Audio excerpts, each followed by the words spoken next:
జనగామ జిల్లా రైతులు యూరియా కొరతపై ఆందోళన వ్యక్తం చేశారు. కేంద్ర ప్రకారం 1 ఎకరాకు 2 యూరియా బస్తాలు అందించాల్సినప్పటికీ ఒక ఆధార్ కార్డుపై 1 బస్తానే ఇస్తున్నారని తెలిపారు. రైతులు ఎరువుల షాపుల ముందు బారులు తీరుతున్నారు.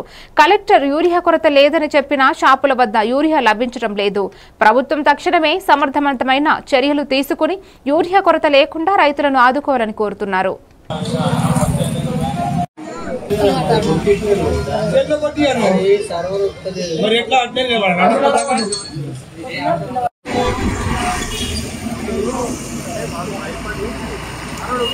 నాటేసుకున్నాము. మనకు యూరియా అనేది ఇప్పుడు మేము నాటేసుకొని ఒక నెల రోజులు కావస్తుంది. మేము ఫస్ట్ తప్ప యూరియా సెకండ్ తప్ప ఫస్ట్ తప్ప యూరియా వేసుకోవాలి, కానీ మాకు యూరియా లేదు.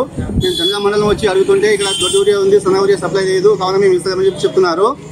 కాబట్టి మేము ఇక్కడ కలెక్టర్ ఆఫీస్ ముందు ఉన్నటువంటి ఆగ్రోస్లో ఇక్కడ ఉన్న ఆగ్రోస్ మీద రోజు తిరుగుతూ ఉన్నాము. యూరియా లేదు అని చెప్పి చెప్తా ఉన్నారు. ఈరోజు యూరియా వచ్చింది. ఇక్కడ చూడండి లైన్ ఎక్కిందో.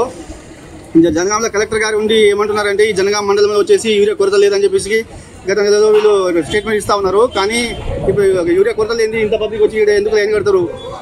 మాకు అందుబాటులో లేదు కాబట్టి మేము వచ్చి ఇక్కడ లైన్ కట్టి యూరియా తీసుకోవాల్సి వస్తుంది అనమాట. ఇప్పుడు ఆధార్ కార్డు మీద ఒక ఎకరానికి 1 బస్తా ఇస్తా అంటున్నారు, కానీ ఎకరానికి ఒక 2 బస్తాలు అయితే మనం యూరియా ఇప్పుడు వేయాల్సి వస్తుంది. 1 బస్తా ఇస్తే యూరియా మాకు ఎట్లా సరిపోతుంది? కావున ప్రభుత్వము స్పందించి వెంటనే మనకు రైతులకు ఇలాంటి యూరియా కొరత లేకుండా అందించాలి. గతంలో మాకు ఎప్పుడు ఇలాంటి సమస్య రాలేదు, కానీ ఈ సంవత్సరం ఎందుకు వస్తుందో మాకు అర్థం కావట్లేదు. వర్షాలు కూడా ఈసారి లేట్గా పడ్డాయి కాబట్టి రైతులు మొత్తం ఇప్పుడే నాటు వేసుకుంటున్నారు. నార్లు మొత్తం ముదిరినా కూడా నార్లు వేసుకుంటున్నారు ఇప్పుడే.